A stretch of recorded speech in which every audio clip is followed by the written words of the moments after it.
नमस्कार friend, BPSC academy YouTube channel में आप लोगों का स्वागत है। आज हम आप लोगों के लिए एक नया सीरीज स्टार्ट करने वाले हैं और यह सीरीज होने वाला है फ्रेंड एडिटेरिया का। एडिटेरिया टीम द्वारा अभी पटना में सीडीपीओ एवं 67वीं बीपीएससी के लिए करके प्रैक्टिस सेट करवाया जा रहा है जो ऑफलाइन माध्यम में उपलब्ध है। तो जो पटना से बाहर के छात्र हैं वह इस टेस्ट सीरीज में भाग नहीं ले सकते हैं, तो मैंने सोचा कि क्यों ना यह टेस्ट सीरीज आप लोगों को भी प्रोवाइड कराया जाए। तो इसके लेकर के मैं जितने भी टेस्ट सीरीज जो भी पटना में होंगे उसका मैं आप लोगों का यहाँ पे आपको एक वीडियो बना करके उसका आपको पूरा सॉल्यूशन तथा इसका पीडीएफ अपने टेलीग्राम चैनल पे डाल दूंगा। तो अगर आप मेरे टेलीग्राम चैनल को ज्वाइन नहीं किए हैं तो लिंक आपको डिस्क्रिप्शन में मिल जाएगा, आप एक बार ज़रूर टेलीग्राम चैनल को विजिट करें। साथ में जैसे ही एडिटेरिया टीम द्वारा वहाँ पर सेट कराया जाता है और हमारे पास पीडीएफ आता है, उसके बाद आप लोग का पूरा यहाँ पे कंप्लीट सॉल्यूशन देखने को मिलेगा। सारे क्वेश्चन के बारे में हम एक बार विस्तार से चर्चा करेंगे, तो इस वीडियो में आप ज़रूर से ज़रूर बने रहिएगा। साथ में फ्रेंड, अगर आप बीपीएससी की तैयारी करते हैं तो अनअकैडमी अभी आप लोगों के लिए विजय बीपीएससी से एक कोर्स चला रही है 67वीं एवं 68वीं बीपीएससी के लेकर के। तो अगर आप कहीं ऑनलाइन माध्यम में कोई बीपीएससी के लिए कोचिंग खोज रहे हैं तो अनअकैडमी आपके लिए बेस्ट हो सकता है, क्योंकि इसमें ना केवल आपकी प्री का तैयारी कराया जाएगा बल्कि आपके मेंस का भी तैयारी कराया जाएगा। साथ में आपको आंसर राइटिंग भी कराया जाएगा। यह आपको हिंदी माध्यम में भी उपलब्ध है और अंग्रेजी माध्यम में भी उपलब्ध है। 8 महीने की कोर्स होगी फ्रेंड। 15 सितंबर से यह कोर्स स्टार्ट हो रही है और 30 अप्रैल को यह कोर्स समाप्त हो जाएगी। सारे जो सब्जेक्ट हैं उसके लिए आपको अलग अलग स्पेशलिस्ट टीचर मिल जाएंगे। और इसके साथ ही अगर मैं बात करूं फ्रेंड, तो यहाँ पे आप लोग के लेकर के 67वीं बीपीएससी के लेकर के आप लोग का प्री के लिए क्रैश कोर्स भी करवाया जा रहा है। 3 महीने की एक कोर्स है, यह भी आपको हिंदी माध्यम में उपलब्ध होगी। साथ में अगर आप अनअकैडमी को फ्री में ज्वाइन करना चाहते हैं, उसके स्पेशल क्लासेस को फ्री में देखना चाहते हैं, तो यह भी आपके लिए सुविधा है। आप कन्हैया 10 अगर कोड यूज करेंगे तो कन्हैया 10 कोड को यूज करके आप जितने भी अनअकैडमी के फ्री क्लासेस होते हैं तो उसको आप आसानी से फ्री में देख सकते हैं। जब आपको स्पेशल क्लासेस पसंद आ जाए तभी आप जा करके अनअकैडमी के पेड क्लासेस को लीजिए। तो एक बार आप अनअकैडमी के जरूर डाउनलोड कीजिए हमारे लिंक से और कन्हैया 10 कोड को जरूर अप्लाई कर लीजिएगा ताकि वे स्पेशल क्लासेस आपको फ्री में उपलब्ध हो जाए। तो चलिए अब हम टेस्ट सीरीज की ओर बढ़ते हैं फ्रेंड। तो जो हमारे पास पहला प्रश्न है वह है, ईस्ट इंडिया एसोसिएशन की स्थापना किसने की थी? तो इसका जो सही उत्तर हो जाएगा फ्रेंड वह दादा भाई नौरोजी हो जाएगा। दादा भाई नौरोजी ने सन 1866 में ईस्ट इंडिया एसोसिएशन की स्थापना की थी लंदन में। और वहीं पर अगर हम बात करें इंडियन एसोसिएशन की, तो इंडियन एसोसिएशन की स्थापना सन 1876 में सुरेंद्र नाथ बनर्जी ने की थी। तो नेक्स्ट हम देखते हैं, अगला है, निम्न में से आधुनिक भारत की प्रथम राष्ट्रवादी कवि किसे माना गया है? तो जिसका सही उत्तर हो जाएगा फ्रेंड वह हो जाएगा हेनरी वेनियन डेरेजियो। अगर हम बात करें स्वतंत्र भारत की, तो स्वतंत्र भारत में जो राष्ट्र कवि कहा गया है वह कहा गया है रामधारी सिंह दिनकर को। नेक्स्ट फ्रेंड, निम्न में से किसने भारतीय राष्ट्रीय कांग्रेस की स्थापना का स्वागत नहीं किया था? तो जो इसका सही उत्तर हो जाएगा वह हो जाएगा सर सैयद अहमद खान। सर सैयद अहमद खान ने भारतीय राष्ट्रीय कांग्रेस की जब स्थापना हुई थी तो उनका इन्होंने स्वागत नहीं किया था। स्वागत इन्होंने इसलिए नहीं किया गया था क्योंकि इनको आशंका थी कि यह जो अभी संगठन है वह धर्मनिरपेक्ष है, लेकिन कालांतर में इस पर हिंदुओं का वर्चस्व हो जाएगा, इसलिए इन्होंने भारतीय राष्ट्रीय कांग्रेस के स्थापना का स्वागत नहीं किया था। अगर सर सैयद अहमद खान की बात करें फ्रेंड, तो शुरुआत में इनका जो दृष्टिकोण था वह धर्मनिरपेक्ष था, लेकिन कालांतर में जो इनका दृष्टिकोण हो गया वह कट्टरवादी मुस्लिम की ओर इनका थोड़ा सा झुकाव हो गया था। तो इसको एक बार आप लोग थोड़ा ध्यान रख लीजिएगा। अगला जो प्रश्न है वह यह है, बंगाल में इजारा व्यवस्था किसने प्रारंभ की थी? तो जिसका सही उत्तर हो जाएगा फ्रेंड वह हो जाएगा मुर्शिद कुली खान ने। मुर्शिद कुली खान ने जितने भी लोगों को जो जागीरें दी गई थी उसको इन्होंने फिर से हड़प करके इसने खालसा भूमि में उन सारे जमीनों को इन्होंने खालसा भूमि पर परिवर्तित कर दिया था। तो अगला प्रश्न है, प्लासी के युद्ध के बाद बंगाल में किस नवाब के दरबार में अंग्रेजी रेजिमेंट नियुक्त किया गया था?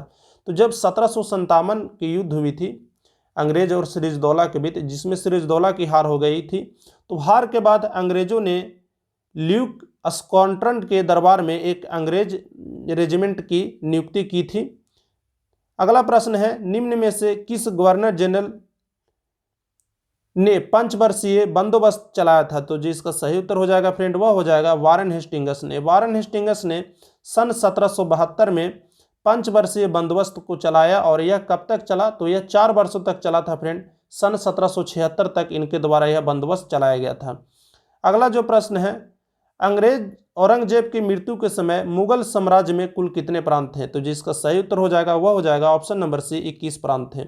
आपको पता है औरंगजेब के समय कई ऐसे प्रांत थे जो स्वतंत्र होने लगे थे, और मुगल साम्राज्य से उनका नियंत्रण था वह धीरे धीरे खत्म होने लगा था। तो उनकी प्रांतों की जो संख्या थी वह 21 हो गई थी जब औरंगजेब की मृत्यु हो रही थी। तो अगला प्रश्न है, निम्न में से किस राजपूत शासक ने 2 अश्वमेध यज्ञ करवाए थे? तो जो इसका सही उत्तर हो जाएगा फ्रेंड वह हो जाएगा राजा जयसिंह। राजा जयसिंह ने अपने शासनकाल में 2 अश्वमेध यज्ञ करवाए थे, और यह अंबेर के शासक थे। तो चलिए अगले प्रश्न को देखते हैं। अगला प्रश्न है, किसने फारसी भाषा में जफरनामा लिखा? तो जो इसका सही उत्तर हो जाएगा फ्रेंड वह हो जाएगा सिख गुरु गुरु गोविंद सिंह ने जफरनामा लिखा था। तो अगले प्रश्न को देखते हैं। अगला जो प्रश्न है, अंग्रेजों द्वारा पेशवा प्रथा किस पेशवा के शासनकाल में समाप्त कर दिया गया था? तो जो इसका सही उत्तर हो जाएगा फ्रेंड वह हो जाएगा बाजीराव द्वितीय। बाजीराव द्वितीय के शासनकाल में पेशवा प्रथा को समाप्त कर दिया गया था, जब तृतीय आंग्ल मराठा युद्ध 1817 से लेकर के 1818 के बीच में जब लड़ा गया अंग्रेजों और मराठों के बीच में, तो इसमें बाजीराव द्वितीय की हार हो गई थी, और उसी के समय से बाजीराव द्वितीय को अंतिम पेशवा घोषित करते हुए पेशवा प्रथा को समाप्त कर दिया गया, और बाजीराव द्वितीय को 8 लाख के वार्षिक पेंशन दे करके उनको कानपुर के निकट बिठूर में रहने को विवश कर दिया गया। अगर बाजीराव द्वितीय के बारे में बात किया जाए तो बाजीराव द्वितीय को शासक बनाने में मुख्य रूप से अंग्रेजों का ही योगदान था, और कहा जाता है कि मराठा साम्राज्य के पतन में मुख्य रूप से बाजीराव द्वितीय का ही योगदान था। तो चलिए अगले प्रश्न को देखते हैं। अगला जो प्रश्न है वह है, किमियोटी प्रथा किस क्षेत्र में प्रचलित थी? तो किमियोटी प्रथा जो थी वह बिहार के उड़ीसा में प्रचलित थी, और इस प्रथा में यह होता था फ्रेंड कि जो जमींदार होते थे वह अपने श्रमिकों को कुछ जमीन दे देते थे, और उसके ऋण के रूप में इनको जीवन भर उस जमींदार के यहाँ काम करना पड़ता था। तो इसका जो सही उत्तर हो जाएगा वह हो जाएगा बिहार एवं उड़ीसा। अगला प्रश्न है, द हिस्ट्री ऑफ द सिपाही वार इन इंडिया, इसके लेखक कौन है? तो इसके जो लेखक हो जाएंगे फ्रेंड वो हो जाएंगे JKW। ऑप्शन नंबर सी इसका सही उत्तर हो जाएगा, और यह जो पुस्तक है वह मुख्य रूप से 1857 की जो क्रांति हुई थी यह उस पर आधारित पुस्तक है। अगला देखते हैं, दक्षिणी पूर्वी समुद्र तट पर अंग्रेजों ने अपनी पहली कोठी कब स्थापित की थी? तो जिसका सही उत्तर हो जाएगा फ्रेंड वह हो जाएगा 1611। 1611 में अंग्रेजों ने दक्षिणी पूर्वी, यहाँ पर ध्यान देने बात है दक्षिणी पूर्वी की बात कर रहा है, तो दक्षिणी पूर्वी में मसूलीपट्टनम पड़ता है, और यहाँ पे इन्होंने सबसे पहले सन 1611 में इन्होंने पहली कोठी स्थापित की थी। इससे पहले भी इनके द्वारा कोठी स्थापित किया गया था 1608 में, लेकिन यह कोठी थी वह सूरत में स्थापित की गई थी। नेक्स्ट देखते हैं फ्रेंड, चीनी उद्योग भारत में सबसे पहले कब लगाया गया था? तो जो इसका सही उत्तर हो जाएगा फ्रेंड वह हो जाएगा ऑप्शन नंबर ए, उपयुक्त में से, ऑप्शन नंबर ई, उपयुक्त में से कोई नहीं। सबसे पहले अगर चीनी उद्योग की बात किया जाए तो सबसे पहले चीनी उद्योग बिहार में बेतिया में 1840 में लगाया गया था, लेकिन इसका विकास उतने अच्छे तरीक़ा से नहीं हो पाया था जितने अच्छे तरीक़ा से इसका होना चाहिए था। इसका जो विकास हुआ था वह जब इसको सरकार द्वारा संरक्षण दिया जाने लगा सन 1931 में, तो 1931 के बाद पूरे भारत में चीनी उद्योग मुख्य रूप से विकसित हुई। तो चलिए अगले प्रश्न को देखते हैं। अगला प्रश्न है, किस अधिनियम द्वारा गवर्नर जनरल को मुख्य सेनापति तथा गवर्नर जनरल दोनों की शक्तियां प्राप्त हो गई थी? तो सन 1886 के अधिनियम द्वारा गवर्नर जनरल को सेनापति का भी अधिकार प्राप्त हो गया था, साथ में साथ उसको गवर्नर जनरल दोनों की शक्तियां उसको प्राप्त हो गई थी। तो नेक्स्ट देखते हैं, राजा राममोहन राय को राजा की उपाधि किसने दी थी? तो जिसका सही उत्तर हो जाएगा फ्रेंड वह हो जाएगा अकबर द्वितीय। अकबर द्वितीय ने राजा राममोहन राय को राजा की उपाधि दी थी, तथा राजा राममोहन राय जो थे वह अकबर द्वितीय का ही नेतृत्व करते हुए वह इंग्लैंड की यात्रा उन्होंने किया था। तो चलिए अगले प्रश्न को देखते हैं। अगला प्रश्न मिलान करने को लेकर है, तो इसका अगर हम सही उत्तर देखना चाहें फ्रेंड तो इसका जो सही उत्तर हो जाएगा ऑप्शन नंबर डी। इस अनुसार से अगर आप मिलान करते हैं तो इसका सही उत्तर हो जाएगा फ्रेंड। अगला जो प्रश्न है वह है भारतीय विश्वविद्यालय अधिनियम 1904 में जब पारित किया गया था तो उस समय जो अध्यक्ष थे वह कौन थे? तो जो इसका सही उत्तर हो जाएगा फ्रेंड वह हो जाएगा सर टॉमस रेले। सर टॉमस रेले उस समय अध्यक्ष थे। और यह अधिनियम जो पारित किया गया था वह कब पारित किया गया था? तो 1902 में पारित किया गया था फ्रेंड। तो चलिए अगले प्रश्न को देखते हैं। अगला जो प्रश्न है वह यह है, लखनऊ पैक्ट 1916 के संदर्भ में निम्न में से कौन सी घटना संबंधित नहीं है? तो इसका जो सही उत्तर हो जाएगा ऑप्शन नंबर ए इसका सही उत्तर हो जाएगा, जिसमें यह बताया जा रहा है कि मुस्लिम लीग और कांग्रेस पहली बार लखनऊ पैक्ट में पहली बार दोनों एक साथ आई थी, जबकि यह बात गलत है। इससे पहले भी 1915 में जब बम्बई में बैठक हुई थी तो मुस्लिम लीग और कांग्रेस दोनों एक साथ आई थी। तो यह दूसरी घटना थी जब कांग्रेस और मुस्लिम लीग दोनों साथ आई थी। तो ऑप्शन नंबर ए यहाँ पर सही हो जाएगा। अगला प्रश्न है, ना लगान न टैक्स अभियान सविनय अवज्ञा आंदोलन के दौरान कांग्रेस ने कहाँ चलाया था? तो जो इसका सही उत्तर हो जाएगा फ्रेंड वह हो जाएगा संयुक्त प्रांत। संयुक्त प्रांत ने यह अभियान कांग्रेस द्वारा चलाया गया था। तो चलिए अगले प्रश्न को देखते हैं। अगला है, मुस्लिम लीग ने प्रत्यक्ष कार्रवाई दिवस कब मनाया? तो जो इसका सही उत्तर हो जाएगा फ्रेंड वह हो जाएगा 16 अगस्त 1946 को मुस्लिम लीगों ने प्रत्यक्ष कार्रवाई दिवस मनाया था। और यह जो कार्रवाई दिवस मनाया गया था वह मोहम्मद अली जिन्ना द्वारा मनाया गया था। पाकिस्तान को मुख्य रूप से पाकिस्तान के मांग को लेकर के मुस्लिम लीग ने प्रत्यक्ष कार्रवाई दिवस मनाया। नेक्स्ट देखते हैं फ्रेंड। नेक्स्ट है, डॉक्ट्रिन ऑफ लैप्स का प्रतिपादन किसने किया था? तो जिसका सही उत्तर हो जाएगा वह हो जाएगा लॉर्ड डलहौजी। लॉर्ड डलहौजी ने इसे गोद निषेध व्यवस्था का भी संज्ञा दिया था। इसके तहत जो हड़पा गया पहला जो राज्य था फ्रेंड वह सतारा राज्य था। और सतारा राज्य सन 1848 में पहली बार इस नीति का शिकार हुआ था। यानी कि आपसे पूछा भी जा सकता है कि डॉक्ट्रिन ऑफ लैप्स नीति का पहला शिकार राज्य था वह कौन था? तो वह था सतारा। और सन 1848 में सतारा को अंग्रेजी साम्राज्य में मिलाया गया था। अगला प्रश्न है, सर्वप्रथम मानव ने किस खाद्य अनाज का प्रयोग किया था? तो सर्वप्रथम मानव ने जौ का प्रयोग किया था। और यह कब प्रयोग किया गया था? तो 8000 ईसा पूर्व पहले से यह प्रयोग किया जा रहा है फ्रेंड। तो काफ़ी प्राचीन खाद्य में आ जाता है हमारा जौ। जौ के बाद अगर हम पूछें तो जौ के बाद गेहूं का स्थान आता है प्राचीनता में। तो चलिए नेक्स्ट देखते हैं। नेक्स्ट है, ऋग्वेद का एकमात्र शाखा जो वर्तमान में उपलब्ध है। तो जो इसका सही उत्तर हो जाएगा वह हो जाएगा साकाल। तो नेक्स्ट देखते हैं।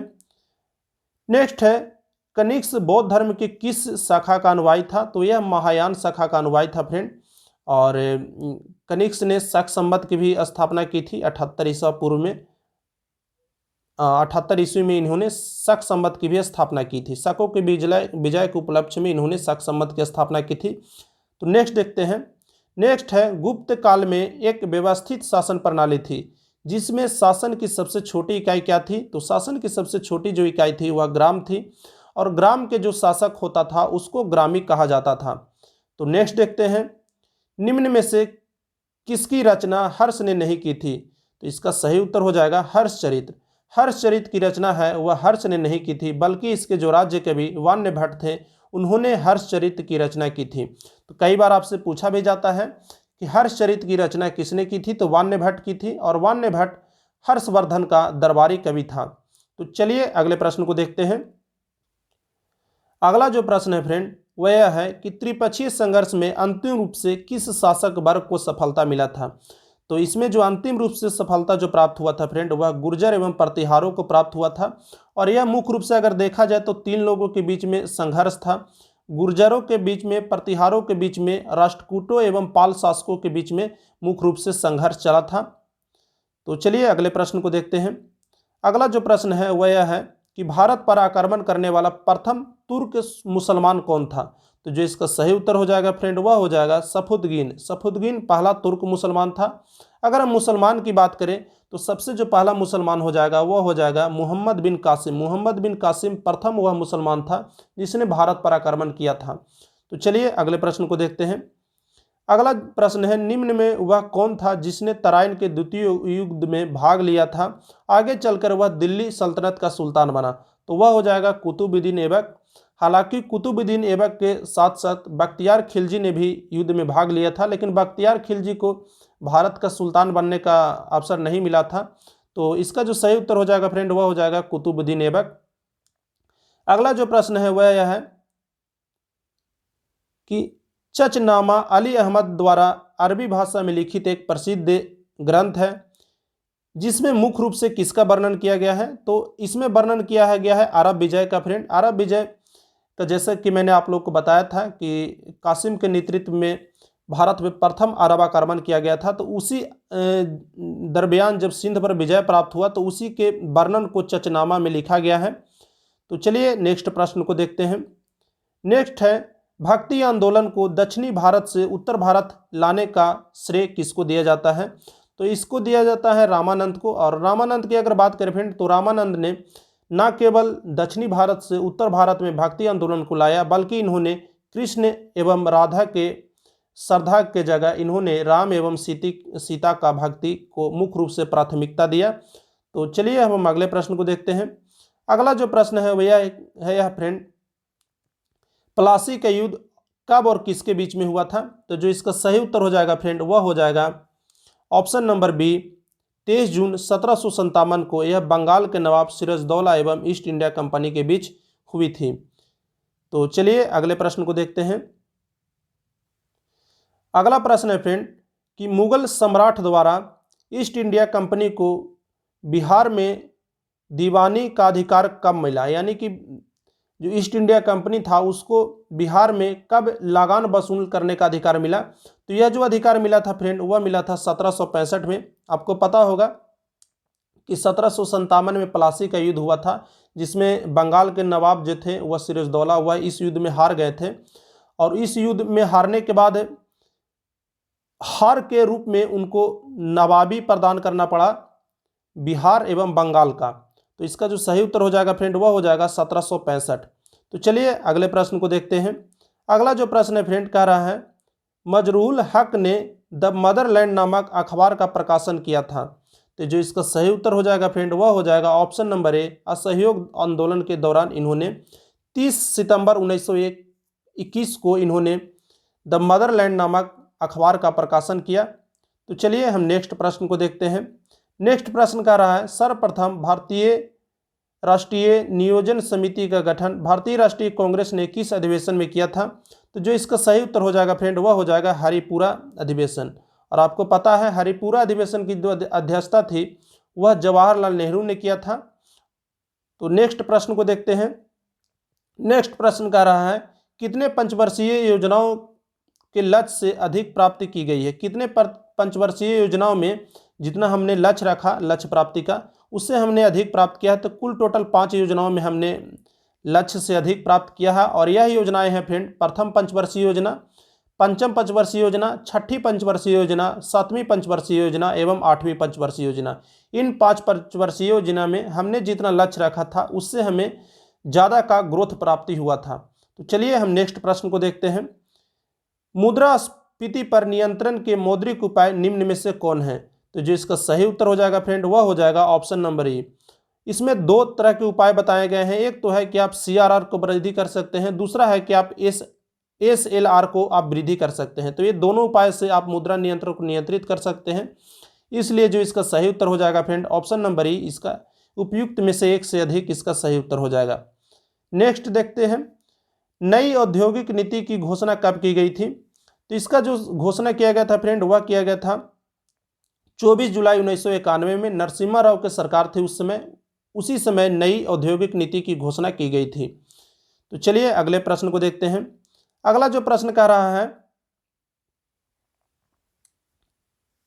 राजकोषीय उत्तरदायित्व एवं बजट प्रबंधन अधिनियम के अनुसार 2023 तक केंद्र एवं राज्य सरकार को GDP का कितना प्रतिशत ऋण रखने की बात की गई है। तो इसका जो सही उत्तर हो जाएगा फ्रेंड वह हो जाएगा 60%। 60% से आप अधिक ऋण नहीं रख सकते हैं। इसमें 40% है वह बात की गई है केंद्र के लिए, वहीं पर 20% की बात की गई है राज्य के लिए। तो चलिए हम नेक्स्ट प्रश्न की ओर बढ़ते हैं। नेक्स्ट है फ्रेंड विश्व बैंक समूह में कितने संगठन हैं। तो जो इसका सही उत्तर हो जाएगा फ्रेंड वह हो जाएगा 5 संगठन है। अगर इन 5 संगठनों के नाम की बात करें तो यह हो जाएगा अंतर्राष्ट्रीय पुनर्निर्माण एवं विकास बैंक, अंतर्राष्ट्रीय विकास परिषद, अंतर्राष्ट्रीय वित्त निगम एवं बहुपक्षीय विनियोग गारंटी संस्था एवं निवेश विवादों के निपटारा हेतु अंतर्राष्ट्रीय संगठन। इन 5 संगठन हैं जो विश्व बैंक के अंतर्गत कार्य करते हैं। तो चलिए नेक्स्ट प्रश्न को देखते हैं। नेक्स्ट प्रश्न है BSE ग्रीनएक्स इंडेक्स में कितनी कंपनियां शामिल हैं? तो इसका जो सही उत्तर हो जाएगा फ्रेंड वह हो जाएगा 25 कंपनियां। सबसे पहले यह समझते हैं कि आखिर BSE ग्रीनएक्स की स्थापना हुई कब थी। तो इसकी स्थापना सन 1912 में हुई थी और जब इसकी स्थापना की गई थी तब इसमें 20 कंपनियां शामिल थी, लेकिन आज 2021 में इसमें 5 कंपनियां और शामिल हो गई है और इसकी जो संख्या है वह 25 हो गई है। तो चलिए हम नेक्स्ट देखते हैं। नेक्स्ट है, यदि राजकोषीय घाटों से अगर ब्याज भुगतान की राशि को कम कर दिया जाए तो शेष क्या रह जाएगा? तो ऑप्शन नंबर बी यहाँ पर सही हो जाएगा फ्रेंड, क्योंकि जब आप राजकोषीय घाटा से अगर उसके ब्याज को अगर आप घटा देते हैं तो उसके बाद जो बचता है उसे प्राथमिक घाटा के रूप में जाना जाता है। तो चलिए हम नेक्स्ट देखते हैं। नेक्स्ट है, कोर उद्योग का सूचांक का आधार वर्ष क्या है? तो जो इसका सही उत्तर हो जाएगा फ्रेंड वह हो जाएगा 2011-12। 2011-12 के अनुसार में ही कोर उद्योग के सूचांक के बारे में तय किया जाता है। और सबसे पहले अगर हम समझना चाहें कि कोर उद्योग आखिर कहते किसको हैं, तो कोर उद्योग वैसे उद्योगों को कहते हैं जिसपे अन्य उद्योगों का ग्रोथ है वह डिपेंड करता है। तो इसके अंतर्गत जो उद्योग आ जाते हैं फ्रेंड वह आ जाते हैं कोयला, कच्चा तेल, प्राकृतिक गैस, पेट्रोलियम रिफाइनरी, उर्वरक, सीमेंट एवं इस्पात उद्योग एवं इलेक्ट्रॉनिक सिटी। ये 8 उद्योग ऐसे उद्योग हैं जिनको कोर उद्योग के रूप में भी जाना जाता है। तो आपसे कई बार पूछा भी जा सकता है कि भारत में कुल कितने उद्योगों को कोर उद्योग का दर्जा दिया गया है? तो कुल 8 उद्योगों को कोर उद्योग का दर्जा दिया गया है। अगला है, गन्ने के उचित एवं लाभकारी मूल्य की गणना निम्न में से कौन अनुमोदित करता है? तो जो इसका सही उत्तर हो जाएगा फ्रेंड वह हो जाएगा ऑप्शन नंबर ए, आर्थिक मामले के मंत्रिमंडल समिति। तो चलिए हम नेक्स्ट प्रश्न को देख लेते हैं। नेक्स्ट प्रश्न है, भारतीय ग्रामीण रोजगार गारंटी योजना अधिनियम कब पारित किया गया था? तो यह पारित किया गया था 5 सितंबर 2005 को। तब इसका जो नाम था वह नरेगा था, लेकिन इसका नाम 2 फरवरी 2006 को इसका नाम है वह 2 फरवरी 2006 को, सॉरी फ्रेंड, 2 फरवरी 2006 को इसको लागू कर दिया गया और इसका नाम परिवर्तन जो कर दिया गया था फ्रेंड वह 2 अक्टूबर 2009 को इसको मनरेगा के जगह इसका नाम है वह मनरेगा कर दिया गया। यानी कि अधिनियम पारित किया गया 5 सितंबर 2005 को, इसका लागू किया गया 2 फरवरी 2006 को और इसके नाम में परिवर्तन 2 अक्टूबर 2009 को किया गया।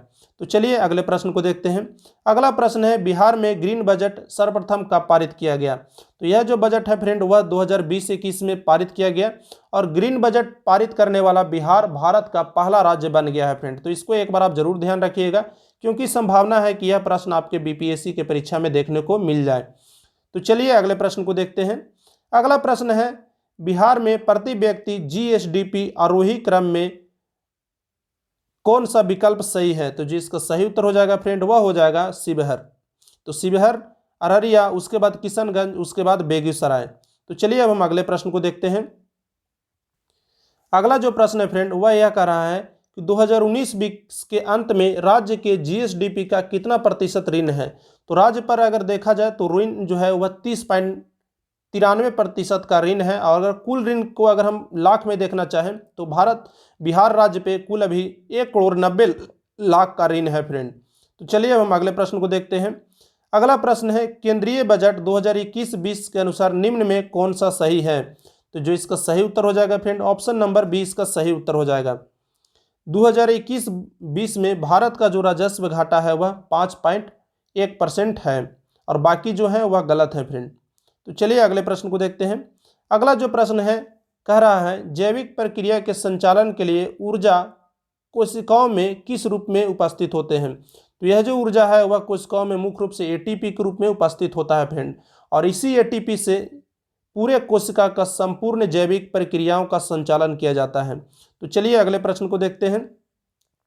अगला प्रश्न है, कोशिका का पावर हाउस कहे जाने वाले माइटोकॉन्ड्रिया मुख्य रूप से किसमें नहीं पाया जाता है? तो जो इसका सही उत्तर हो जाएगा फ्रेंड वह हो जाएगा option number A. Option number A इसका सही उत्तर हो जाएगा फ्रेंड। तो चलिए अगले प्रश्न को देखते हैं। अगला प्रश्न है, निम्न में कौन सा एंजाइम लाइसोसोम में पाया जाता है? तो जो इसका सही उत्तर हो जाएगा फ्रेंड वह हो जाएगा ऑप्शन नंबर ई, लाइसोसोम की अगर बात करें तो लाइसोसोम की खोज डी डुबे ने की थी। और यह मुख्य रूप से अगर देखा जाए इसमें कौन कौन से एंजाइम पाए जाते हैं, तो इसमें पाया जाता है प्रोटीएज, फ्रोक्टेज, राइबोन्यूक्लीज, डी ऑक्सीराइबोन्यूक्लीज, ये सारे मुख्य रूप से इसमें पाए जाते हैं। तो इसका जो सही उत्तर हो जाएगा वह ऑप्शन नंबर ई इसका सही उत्तर हो जाएगा फ्रेंड। तो चलिए हम अगले प्रश्न को देखते हैं। अगला प्रश्न है, हरे पौधे में प्रकाश संश्लेषण की अप्रकाशीय अभिक्रिया क्लोरोप्लास्ट में कहाँ संपन्न होती है? तो यह जो अभिक्रिया संपन्न होती है वह स्टोमा में संपन्न होती है। मुख्य रूप से प्रकाश संश्लेषण दो तरीके से होता है। पहला तो यह होता है कि अप्रकाशिक, दूसरा होता है प्रकाशिक। तो अप्रकाशिक अभिक्रिया की अगर बात करें तो यह हो जाएगा केवल स्टोमा में। अगर प्रकाशित अभिक्रिया की बात करें तो यह आपका हो जाएगा क्लोरोप्लास्ट में यह अभिक्रिया। प्रकाशिक बोले तो क्लोरोप्लास्ट, अप्रकाशिक बोले तो केवल और केवल यह स्टोमा में होगा। तो चलिए अगले प्रश्न को देखते हैं।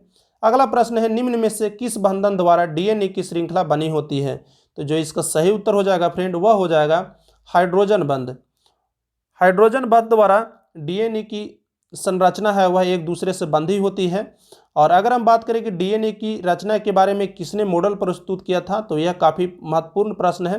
तो डीएनए का जो मॉडल प्रस्तुत किया था वह वाटसन एवं क्रिक द्वारा मॉडल प्रस्तुत किया गया था फ्रेंड। तो चलिए हम नेक्स्ट प्रश्न को देखते हैं। नेक्स्ट है फ्रेंड, निम्न में कौन सा तत्व प्रोटीन संश्लेषण में अनिवार्य है? तो जो इसका सही उत्तर हो जाएगा फ्रेंड वह हो जाएगा नाइट्रोजन। प्रोटीन के संश्लेषण के लिए नाइट्रोजन एक आवश्यक तत्व है। तो चलिए अब हम अगले प्रश्न को देखते हैं।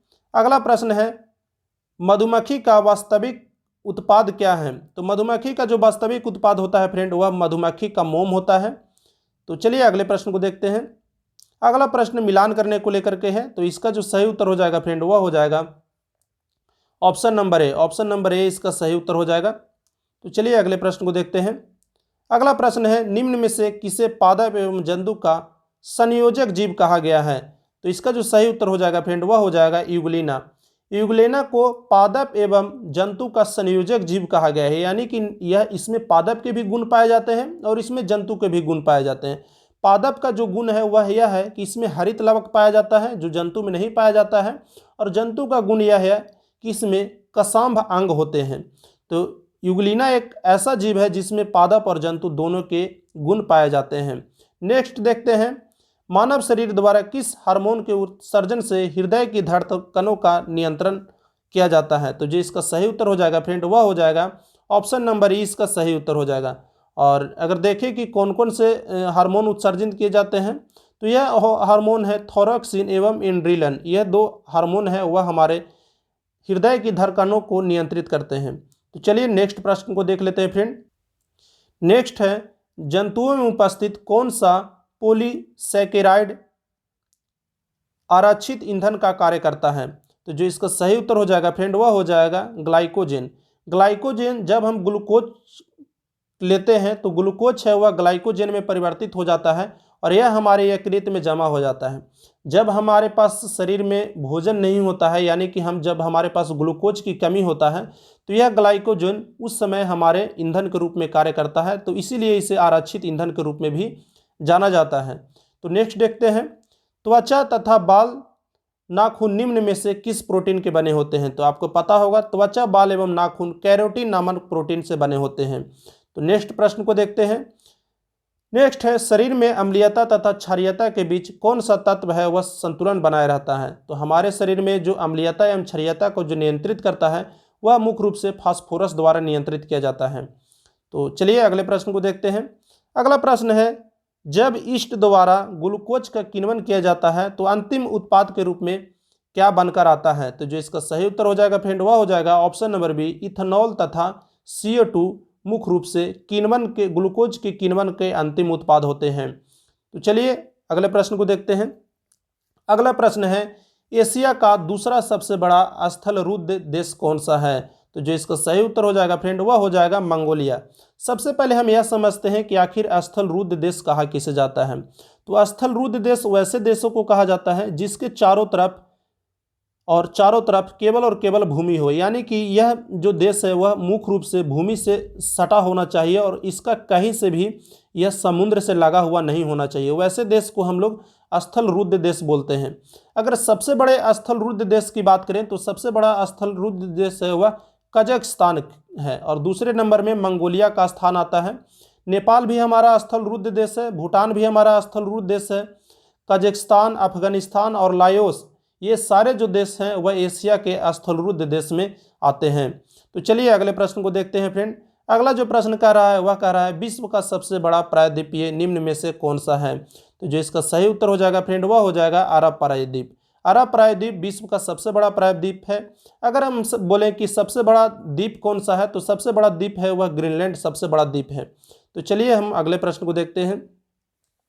अगला प्रश्न है इजराइल निम्न में से किस देश के साथ सीमा नहीं साझा करता है। तो जो इसका सही उत्तर हो जाएगा फ्रेंड वह हो जाएगा ऑप्शन नंबर ई।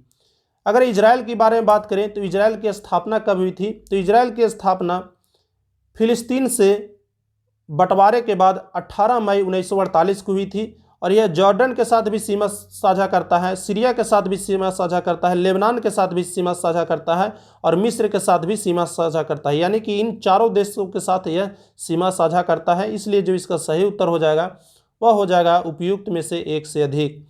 तो चलिए अगले प्रश्न को देखते हैं। अगला जो प्रश्न है कह रहा है दक्षिण अफ्रीका का सबसे दक्षिणी छोर क्या है। तो जो इसका सही उत्तर हो जाएगा फ्रेंड वह हो जाएगा उत्तम आशा अंतरीप। उत्तम आशा अंतरीप दक्षिण अफ्रीका का सबसे दक्षिणी छोर है। तो चलिए हम अगले प्रश्न को देखते हैं। अगला जो प्रश्न है कह रहा है नियाग्रा जलप्रपात निम्न में से किन दो झीलों के बीच स्थित है। तो इसका जो सही उत्तर हो जाएगा फ्रेंड वह हो जाएगा इरी एवं ओंटेरियो। इरी एवं ओंटेरियो दो झील हैं और उसी के बीच जो स्थित है वह है नियाग्रा जलप्रपात। तो ऑप्शन नंबर सी इसका सही उत्तर हो जाएगा। तो चलिए हम अगले प्रश्न को देखते हैं। अगला प्रश्न है फ्रेंड ब्लैक होल से ऊर्जा किस रूप में विसर्जित होती है। तो जिसका सही उत्तर हो जाएगा फ्रेंड वह हो जाएगा एक्स किरणों के रूप में। आपको पता है कि ब्लैक होल अंतरिक्ष में पाया जाने वाला सबसे घनत्व में अधिक और सबसे कहा जाए कि इसका घनत्व इतना होता है कि इसमें से सूर्य का एक किरण भी नहीं पार कर पाता है। इसलिए इसकी उपस्थिति का अगर हमें पता किस प्रकार से चलता है तो इसकी उपस्थिति का मुख्य रूप से एक्स किरणों के उत्सर्जन से ही इसका मुख्य रूप से स्थिति का पता चलता है। तो चलिए हम अगले प्रश्न को देखते हैं। अगला प्रश्न है निम्न में से दक्षिणी अमेरिका महाद्वीप का कौन सा भूमध्य रेखा पर अवस्थित है। तो जो इसका सही उत्तर हो जाएगा फ्रेंड वह हो जाएगा इक्वाडोर। इक्वाडोर दक्षिण अमेरिका का एक ऐसा देश है जो भूमध्य रेखा पर स्थित है। साथ में अगर इसके साथ अगर देखा जाए कि और कौन कौन से हैं तो कोलंबिया और ब्राज़ील ये दोनों भी भूमध्य रेखा पर भी स्थित हैं। तो अगला देखते हैं ज्वालामुखी के उद्गम में सर्वाधिक मात्रा में क्या निकलती है। तो सबसे अधिक मात्रा में जो निकलती है फ्रेंड वह जल वाष्प निकलती है। जब भी कहीं पर ज्वालामुखी विस्फोट होता है तो जो पहली जो गैस निकलती है वह जल वाष्प ही निकलती है, और इसकी जो मात्रा होती है फ्रेंड वह 60 से लेकर के 90% तक इसकी मात्रा होती है। तो चलिए हम अगले प्रश्न को देखते हैं। अगला प्रश्न है विश्व प्रसिद्ध ग्रैंड कैनियन निम्न में से किस पठार के भाग है। तो जिसका सही उत्तर हो जाएगा फ्रेंड वह हो जाएगा कोलोराडो पठार। कोलोराडो पठार का विश्व का प्रसिद्ध ग्रैंड कैनियन उसका भाग है। तो चलिए अगले प्रश्न को देखते हैं। अगला है विश्व का दूसरा सबसे बड़ा कच्चा इस्पात का उत्पादक एवं उपभोक्ता देश कौन है। तो जो इसका सही उत्तर हो जाएगा फ्रेंड वह हो जाएगा भारत। भारत दूसरा सबसे बड़ा कच्चे इस्पात का उत्पादक भी है और सबसे बड़ा इसका दूसरा उपभोक्ता भी है। इससे अगर पहले नंबर की बात करें तो पहले नंबर में चीन का स्थान आता है। तो इसको एक बार आप जरूर ध्यान रख लीजिएगा कि पहले नंबर में किसका स्थान आता है और दूसरे नंबर में किसका स्थान आता है। तो चलिए नेक्स्ट देखते हैं। नेक्स्ट है जूट और मेस्ता के उत्पादन में बिहार का कौन सा स्थान है। तो जो इसका सही उत्तर हो जाएगा फ्रेंड वह हो जाएगा दूसरा। ऊपर से इसका दूसरा स्थान है। प्रथम स्थान पर जो स्थान रहता है वह पश्चिम बंगाल रखता है, और दूसरे स्थान पर बिहार का स्थान है, और तीसरे स्थान पर असम का स्थान है। तो चलिए नेक्स्ट प्रश्न को देखते हैं। नेक्स्ट प्रश्न है कोयले के उत्पादन में प्रथम तथा संचित भंडार में प्रथम राज्य कौन है। तो जो इसका सही उत्तर हो जाएगा फ्रेंड वह हो जाएगा ऑप्शन नंबर डी छत्तीसगढ़ एवं झारखंड। तो चलिए हम नेक्स्ट प्रश्न को देखते हैं। नेक्स्ट है नेपाल के साथ सर्वाधिक लंबी सीमा कौन सा राज्य बनाता है। तो जो इसका सही उत्तर हो जाएगा फ्रेंड वह हो जाएगा बिहार। और आपको पता है नेपाल के साथ अत्यधिक लंबी सीमा बनाने के कारण ही बिहार के उत्तरी भागों में हमेशा बाढ़ से ग्रसित रहता है, क्योंकि नेपाल की जो नदियां हैं मुख्य रूप से यहाँ पर अपने पानी को विस्थापित कर देती है। अगर हम जानना चाहें कि नेपाल की के साथ बिहार की कितनी सीमा लगती है, तो 729 किलोमीटर की सीमा बिहार के साथ नेपाल की लगती है। तो चलिए हम नेक्स्ट प्रश्न को देखते हैं फ्रेंड। नेक्स्ट प्रश्न है, जूकी घाटी जो जून एवं सितंबर में संपूर्ण रूप से घाटी जंगलों से ढक जाती है, वह किस राज्य में है? तो इसका जो सही उत्तर हो जाएगा वह हो जाएगा नागालैंड में। जूकी घाटी मुख्य रूप से नागालैंड में स्थित है। तो नेक्स्ट देखते हैं। नेक्स्ट है मिलान करने को, तो इसका जो सही उत्तर हो जाएगा वह हो जाएगा ऑप्शन नंबर बी। 1 का मिलान आप 2 के साथ कर दीजिए, 2 का मिलान आप 1 के साथ कर दीजिए, और 3 का मिलान आप 5 के साथ कर दीजिए, और 4 का मिलान आप 3 के साथ कर दीजिए, और 5 का मिलान आप 4 के साथ कर दीजिए। इस प्रकार से इसका अगर आप मिलान करते हैं तो यह सही हो जाएगा फ्रेंड। तो चलिए अगले प्रश्न को देखते हैं।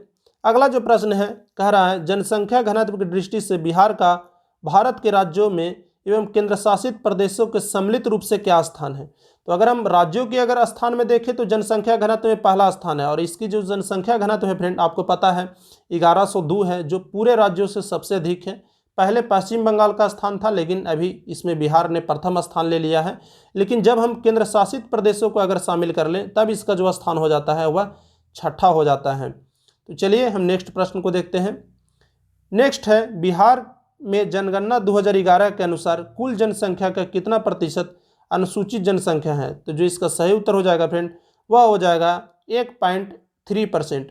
अगर इससे पहले की बात करें 2001 की जनगणना के अनुसार, तो यह जो संख्या थी वह 0.9% थी। उसके बाद इसमें कुछ वृद्धि देखा गया और अभी यह जो संख्या है वह 1.3% की यह संख्या है फ्रेंड। चलिए हम नेक्स्ट प्रश्न को देखते हैं। नेक्स्ट है, जनगणना 2011 में बिहार के किस जिले में शिशु लिंगानुपात सर्वाधिक है? तो जो इसका सही उत्तर हो जाएगा फ्रेंड वह हो जाएगा किशनगंज। किशनगंज में सबसे अधिक शिशु लिंगानुपात है, और इसका शिशु लिंगानुपात की बात करें तो कितना है, तो 904 है, जो बिहार में सर्वाधिक है। और सॉरी फ्रेंड 904 है, वह है सबसे कम, और वह मधेपुरा का है फ्रेंड। और किशनगंज का 971 है, सॉरी फ्रेंड 971 किशनगंज का है, और मधेपुरा का 904 है, जो सबसे कम है। अगला जो प्रश्न है, बिहार के किस जिला में सर्वाधिक महिला साक्षरता है? तो यह जो हो जाएगा वह रोहतास जिला हो जाएगा। और आपको पता है रोहतास जिला में महिला जो साक्षरता है वह 62.97% है, और रोहतास जिला है वह बिहार का सबसे साक्षर जिला है। और यहाँ पर महिला साक्षरता के साथ साथ यहाँ पर पुरुष साक्षरता में भी रोहतास है वह बिहार में प्रथम स्थान रखता है। तो चलिए हम नेक्स्ट प्रश्न को देख लेते हैं। नेक्स्ट प्रश्न है, कोपेन द्वारा स्थापित AW जलवायु भारत के संदर्भ में निम्न में से किस जलवायु का घोतक है? तो यह है जो कोपेन का AW जो जलवायु है वह मुख्य रूप से प्रायद्वीपीय भारत को इंगित करता है। तो चलिए हम नेक्स्ट प्रश्न को देखते हैं। नेक्स्ट प्रश्न कह रहा है, निम्न में से संविधान के किस अनुच्छेद के तहत संसद द्वारा किसी राज्य को अनुदान उपलब्ध कराए जाते हैं? तो जो इसका सही उत्तर हो जाएगा फ्रेंड वह हो जाएगा आर्टिकल 275। आर्टिकल 275 में यह कहा गया है कि संसद है वह विशेष परिस्थिति में किसी राज्य को अनुदान दे सकती है, और यह जो अनुदान है वह मुख्य रूप से कहाँ से दिया जाएगा, तो संचित निधि से यह अनुदान दिया जाएगा। तो आर्टिकल 275 इसका सही उत्तर हो जाएगा। अगला जो प्रश्न है वह कह रहा है कि संविधान के किस संविधान संशोधन द्वारा यह व्यवस्था किया गया कि अनुच्छेद 20 एवं अनुच्छेद 21 द्वारा जो मूल अधिकार दिए गए हैं वह आपातकाल में भी निलंबित नहीं किए जा सकते? तो यह मुख्य रूप से 44वें संविधान संशोधन द्वारा यह तय किया गया कि अनुच्छेद 20 और अनुच्छेद 21 के द्वारा जो दिए गए अधिकार हैं उसको आप आपातकाल के द्वारा भी निलंबित नहीं कर सकते हैं। अगला जो प्रश्न है कह रहा है, निम्न में कौन गलत है? तो जो इसका सही उत्तर हो जाएगा फ्रेंड वह हो जाएगा option number C. Option number C कह रहा है, 1892 में भारत परिषद अधिनियम के तहत पहली बार गवर्नर जनरल की परिषद की विधायी एवं प्रशासनिक कार्यों को अलग कर दिया गया, जबकि ऐसा नहीं था फ्रेंड। यह जो किया गया था वह 1853 के चार्टर एक्ट के तहत किया गया था, ना कि 1892 के एक्ट के तहत। तो चलिए हम नेक्स्ट प्रश्न को देखते हैं। नेक्स्ट प्रश्न कह रहा है, संविधान के अनुच्छेद 21 में नागरिकों को कितने प्रकार के अधिकारों की गारंटी दी गई है? तो यहाँ पे कुल 6 प्रकार के अधिकारों की गारंटी दी गई है, जिसमें अनुच्छेद 19 के ये आपको अधिकार देता है बोलने की स्वतंत्रता, वहीं अनुच्छेद 19 की बी आपको देता है किसी भी जगह पर शांतिपूर्ण से सम्मेलन करने का अधिकार। 19 के सी आपको देता है किसी भी संघ या समिति बनाने का अधिकार। 19 का डी आपको देता है कहीं पर भी आ जा सकने का अधिकार, राज्य में आप कहीं पर भी निफिक्र होकर आ जा सकते हैं। 19 का ए देता है किसी भी जगह पर आपको बसने का अधिकार, और 19 का आपको जी देता है कोई भी व्यापार एवं कोई भी कार्य करने का अधिकार। तो मुख्य रूप से अनुच्छेद 19 में 6 प्रकार के अधिकारों का वर्णन है। अगला प्रश्न है निम्न में किस में संशोधन करने के लिए संसद की विशेष बहुमत एवं आधे राज्यों की स्वीकृति की आवश्यकता होती है। तो जो इसका सही उत्तर हो जाएगा फ्रेंड वह हो जाएगा संसद में राज्यों के प्रतिनिधित्व के। बाकी जो जितने भी चीज़ें के बारे में दी गई है इसको आप साधारण बहुमत द्वारा भी संशोधन कर सकते हैं, लेकिन जब संसद में राज्यों का प्रतिनिधित्व की बात आए तो आपको विशेष बहुमत से लाना पड़ेगा, साथ में साथ आपको आधे राज्यों का स्वीकृति भी आपको आवश्यक होता है। तो चलिए हम नेक्स्ट प्रश्न को देखते हैं। नेक्स्ट है वित्तीय आपात की घोषणा का संसद के दोनों सदन द्वारा मंजूरी मिल जाने के बाद अधिकतम कितने समय तक यह प्रभावी रह सकता है। तो इसका जो सही उत्तर हो जाएगा फ्रेंड वह हो जाएगा उपयुक्त में से कोई नहीं। देखिए वित्तीय आपातकाल का अगर एक बार घोषणा कर दिया गया तो इसके लेकर के आप कभी तक भी वित्तीय आपातकाल लगाया जा सकता है, इसके लेकर के किसी भी प्रकार से संसद से मंजूरी लेने की आवश्यकता नहीं होती है। तो जो इसका सही उत्तर हो जाएगा ऑप्शन नंबर ई इसका सही उत्तर हो जाएगा। तो चलिए अगले प्रश्न को देखते हैं। अगला प्रश्न है राज्य के नीति निर्देशक तत्व के संबंध में निम्न कथनों पर विचार करें। इसकी प्रकृति गैर न्यायोचित है, इसका उद्देश्य देश में सामाजिक एवं आर्थिक लोकतंत्र स्थापित करना है, इसको लागू करने के लिए विधान की आवश्यकता होती है, यह स्वतः लागू नहीं होते हैं। तो जो इसका सही उत्तर हो जाएगा फ्रेंड वह हो जाएगा ऑप्शन नंबर डी उपयुक्त में से तीनों कथन सही हैं। तो चलिए अगले प्रश्न को देखते हैं। अगला प्रश्न कह रहा है निम्नलिखित में से किस वाद में उच्चतम न्यायालय ने प्रस्तावना को संविधान का मूल ढांचा माना।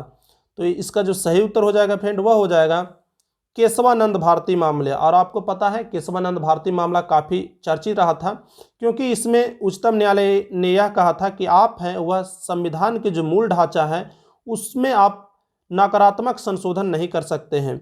तो इसमें इन्होंने माना था प्रस्तावना है वह संविधान का मूल ढांचा है और इसमें आप नकारात्मक संशोधन नहीं कर सकते हैं। तो चलिए अगले प्रश्न को देखते हैं। अगला जो प्रश्न कह रहा है संसद के किस समिति में राज्यसभा का कोई सदस्य नहीं होता। तो इसका जो सही उत्तर होता है फ्रेंड वह होता है प्राक्कलन समिति। प्राक्कलन समिति में कोई भी राज्यसभा का सदस्य नहीं होता है और इसमें सदस्य की संख्या होती है 30 और ये 30 के 30 सदस्य लोकसभा से आते हैं। तो नेक्स्ट प्रश्न को देखते हैं। राष्ट्रपति किस वीटो के तहत किसी विधेयक को संसद के पास पुनर्विचार के लिए भेज सकता है। तो जो इसका सही उत्तर हो जाएगा फ्रेंड वह हो जाएगा निलंबनकारी वीटो। निलंबनकारी वीटो के तहत राष्ट्रपति संसद के पास उस विधेयक को पुनर्विचार के लेकर के भेज सकता है। पॉकेट वीटो में यह होता है कि राष्ट्रपति उस विधेयक पर कोई विचार ही ना दे और वह विधेयक राष्ट्रपति के पास ही पड़ा रह जाए। तो चलिए नेक्स्ट प्रश्न को देखते हैं। नेक्स्ट प्रश्न है G20 शिखर सम्मेलन के संबंध में कौन सम्मिलित नहीं है। तो जिसका सही उत्तर हो जाएगा फ्रेंड वह हो जाएगा ऑप्शन नंबर ई उपयुक्त में से कोई नहीं। तो चलिए हम नेक्स्ट प्रश्न को देखते हैं फ्रेंड। नेक्स्ट प्रश्न है अमेरिकी उपराष्ट्रपति के रूप में हाल में ही निर्वाचित कमला हैरिस का कौन सा क्रम है। तो जिसका सही उत्तर हो जाएगा फ्रेंड वह हो जाएगा 49वां क्रम है। तो चलिए अगले प्रश्न को देखते हैं। अगला प्रश्न है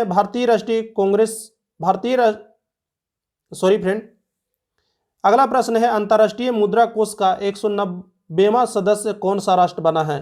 तो जिसका सही उत्तर हो जाएगा फ्रेंड वह हो जाएगा इंडेरा। अक्टूबर 2020 में 190वां सदस्य बना अंतर्राष्ट्रीय मुद्रा कोष का। तो नेक्स्ट प्रश्न को देखते हैं। लोकसभा के नए महासचिव कौन हुए। तो लोकसभा के जो नए महासचिव बने हैं फ्रेंड वह उत्पल कुमार सिंह लोकसभा के नए महासचिव बने हैं। तो नेक्स्ट प्रश्न देखते हैं। नेक्स्ट प्रश्न का रहा सियोल शांति पुरस्कार किसे प्रदान किया गया है। तो यह जो प्रदान किया गया है फ्रेंड वह थॉमस बाक को प्रदान किया गया है। और थॉमस बाक कौन है इसके बारे में अगर आप थोड़ा जानना चाहें तो यह ओलंपिक समिति के अध्यक्ष हैं।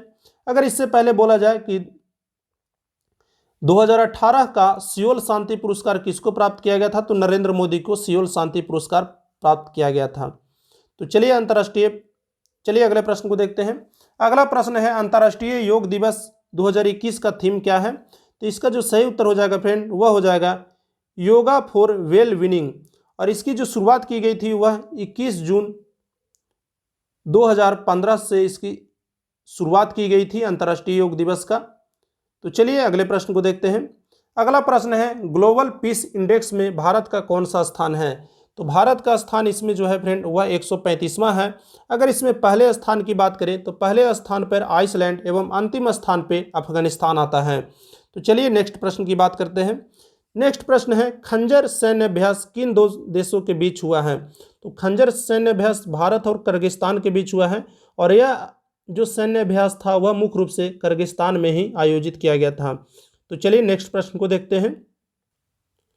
नेक्स्ट प्रश्न है friend status of leopards in India 2018 के संदर्भ में कौन सा कथन असत्य है? तो इसका जो सही उत्तर हो जाएगा फ्रेंड वह हो जाएगा उपयुक्त में से एक से अधिक। यहाँ पर दिया हुआ है कि बिहार में तेंदुए की जो संख्या है वह 96 है, जबकि वास्तविकता बात है कि बिहार में तेंदुए की संख्या 98 है।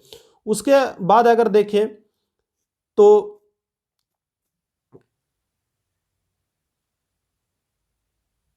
यहाँ पे आपका ऑप्शन ए भी गलत है फ्रेंड, क्योंकि 2018 में तेंदुओं की कुल संख्या थी वह 12,852 नहीं थी। तो यहाँ पे दो ऑप्शन यहाँ पे गलत निकल कर आ रहे हैं, ऑप्शन नंबर डी और ऑप्शन नंबर ए। इसलिए यहाँ पर जो सही हो जाएगा वह हो जाएगा उपयुक्त में से एक से अधिक। तो चलिए अगले प्रश्न को देखते हैं। अगला प्रश्न है सेहत ओपीडी पोर्टल किस मंत्रालय द्वारा शुरू की गई है? तो जो इसका सही उत्तर हो जाएगा फ्रेंड वह हो जाएगा रक्षा मंत्रालय। इसमें यह किया जा रहा है फ्रेंड कि सशस्त्र बल हैं उनके परिवारों को टेली मेडिसिन उपलब्ध कराने के लिए सेहत ओपीडी पोर्टल का शुरुआत किया गया है। तो चलिए अगले प्रश्न को देखते हैं। अगला प्रश्न है ऑस्कर पुरस्कार में सर्वश्रेष्ठ फिल्म का पुरस्कार किसे प्रदान किया गया? तो जो इसका सही उत्तर हो जाएगा फ्रेंड वह हो जाएगा नोमैडलैंड को सर्वश्रेष्ठ पुरस्कार प्रदान किया गया। और अगर भारत की तरफ से अगर पूछना चाहें कि भारत की तरफ से किस फिल्म को पेश किया गया था, तो जल्लीकट्टू को भारत में पेश किया गया था। नेक्स्ट है फ्रेंड अंतर्राष्ट्रीय पुरुष दिवस कब मनाया जाता है? तो जो इसका सही उत्तर हो जाएगा फ्रेंड वह हो जाएगा 19 नवंबर को। 19 नवंबर को अंतर्राष्ट्रीय पुरुष दिवस मनाया जाता है। नेक्स्ट है भारत का वह कौन सा राज्य है जो फलों एवं सब्जियों के लिए न्यूनतम मूल्य की घोषणा करेगा? तो जो इसका सही उत्तर हो जाएगा फ्रेंड वह केरल हो जाएगा। केरल ने फलों एवं सब्जियों के लेकर के भी न्यूनतम समर्थन मूल्य यानी एमएसपी की घोषणा की है, और यह ऐसा करने वाला पहला राज्य बन गया है फ्रेंड। तो चलिए नेक्स्ट प्रश्न को देखते हैं। नेक्स्ट है भारत में नए वित्त सचिव कौन बनाए गए? तो जो इसका सही उत्तर हो जाएगा फ्रेंड वह हो जाएगा टीवी सोमनाथन को भारत का नया वित्त सचिव बनाया गया है। तो चलिए नेक्स्ट प्रश्न को देखते हैं। नेक्स्ट प्रश्न है फिल्म फेयर पुरस्कार 2021 में कौन सा कथन है वह असत्य है? तो जो इसका सही उत्तर हो जाएगा फ्रेंड वह हो जाएगा ऑप्शन नंबर डी सर्वाधिक पुरस्कार जो प्राप्त हुए वह गुलाबो सिताबो को प्राप्त हुआ, जबकि यह सही नहीं है। गुलाबो सिताबो को 6 पुरस्कार प्राप्त हुए हैं, जबकि वहीं पर थप्पड़ को 7 पुरस्कार प्राप्त हुए हैं फ्रेंड। तो यहाँ पर जो सही उत्तर हो जाएगा ऑप्शन नंबर डी यहाँ पे सही उत्तर हो जाएगा फ्रेंड। तो चलिए अगले प्रश्न को देखते हैं। अगला है BCC Indian sport women of the year का पुरस्कार किसे मिला? तो यह पुरस्कार जो मिला था वह मिला है केरेनु हेम्पी को, यह पुरस्कार मिला है 2020 का। अगर 2019 की बात करें तो 2019 में यह पुरस्कार पीवी सिद्धू को मिला था। तो नेक्स्ट हम देखते हैं संयुक्त राष्ट्र ने 2023 को किस प्रकार के अंतर्राष्ट्रीय वर्ष के रूप में मनाने का फैसला लिया है? तो जिसका सही उत्तर हो जाएगा फ्रेंड वह हो जाएगा मोटे अनाज का अंतर्राष्ट्रीय वर्ष। अगर 2021 की बात करें तो 2021 को फलों एवं सब्जियों का अंतर्राष्ट्रीय वर्ष बनाने की घोषणा की गई है। 2022 की अगर बात करें तो 2022 में मत्स्य एवं एक्वाकल्चर वर्ष मनाने की घोषणा की गई है, और 2023 को मोटे अनाज का अंतर्राष्ट्रीय वर्ष मनाने की घोषणा की गई है फ्रेंड। अगर हम देखना जाए कि मार्च 2021 में SIPRI द्वारा जारी रिपोर्ट के अनुसार 2016-20 के दौरान हथियारों के सबसे बड़े आयातक राष्ट्र का सही क्रम कौन सा है? आयातक मतलब होता है खरीदार। तो जो इसका सही उत्तर हो जाएगा फ्रेंड वह हो जाएगा सऊदी अरब। सऊदी अरब सबसे बड़ा हथियारों का आयातक है। दूसरे नंबर पर भारत का स्थान है। तो चलिए हम नेक्स्ट प्रश्नों को देखते हैं। नेक्स्ट प्रश्न है आज़ादी का अमृत महोत्सव कब मनाया जाएगा? तो जो इसका सही उत्तर हो जाएगा फ्रेंड वह हो जाएगा ऑप्शन नंबर ई। यह जो मनाया जाएगा वह 15 अगस्त 2022 को मनाया जाएगा फ्रेंड। तो चलिए अगले प्रश्न को देखते हैं। अगला प्रश्न है मार्च 2021 में जारी लोकतंत्र सूचांक 2020 के संबंध में कौन सा कथन है वह सही नहीं है? तो इसका जो सही उत्तर हो जाएगा फ्रेंड वह हो जाएगा इस सूचांक का स्कोर 1 से 100 तक होता है, जबकि यह बात बिल्कुल गलत है, क्योंकि इस सूचांक का जो स्कोर होता है वह 0 से लेकर के 100 तक नहीं बल्कि 10 तक होता है। अगर भारत की इसमें स्कोर की बात करें तो भारत का जो इसमें स्कोर है वह 6.61 इसका स्कोर है भारत का। तो चलिए नेक्स्ट देखते हैं। नेक्स्ट है जुलाई 2021 में संपन्न 47वें कोपा अमेरिका फुटबॉल कप के विजेता कौन थे? तो जिसका सही उत्तर हो जाएगा फ्रेंड वह हो जाएगा अर्जेंटीना। अर्जेंटीना इसका विजेता था फ्रेंड। और इसके अगर उप विजेता की बात करें तो उप विजेता ब्राजील रहा था। तो चलिए हम नेक्स्ट प्रश्न को देखते हैं। नेक्स्ट है टोक्यो ओलंपिक में सर्वाधिक पदक किस देश ने जीता था? तो टोक्यो ओलंपिक में सबसे अधिक पदक जीतने वाला अमेरिका था। अमेरिका ने कुल 133 पदक जीते थे। 133 पदक में इनका 39 स्वर्ण पदक, 41 रजत पदक तथा 33 कांस्य पदक थे। तो चलिए हम नेक्स्ट प्रश्न को देखते हैं। नेक्स्ट प्रश्न है 34वें ग्रीष्मकालीन ओलंपिक का आयोजन कहाँ किया गया था? तो जो इसका सही उत्तर हो जाएगा फ्रेंड वह हो जाएगा अमेरिका। अगर हम बात करें 33वें ग्रीष्मकालीन ओलंपिक की तो 33वां ग्रीष्मकालीन ओलंपिक आपको पेरिस फ्रांस में आयोजित किया जाएगा। 34वां ग्रीष्मकालीन ओलंपिक आपको लॉस एंजलिस में आयोजित किया जाएगा एवं 35वें ग्रीष्मकालीन ओलंपिक ब्रिस्बेन ऑस्ट्रेलिया में आयोजित किया जाएगा। तो चलिए हम नेक्स्ट प्रश्न को देखते हैं। नेक्स्ट है उच्च शिक्षा के लिए 50% सकल नामांकन अनुपात प्राप्ति हेतु बिहार राज्य का लक्ष्य कब तक रखा गया है?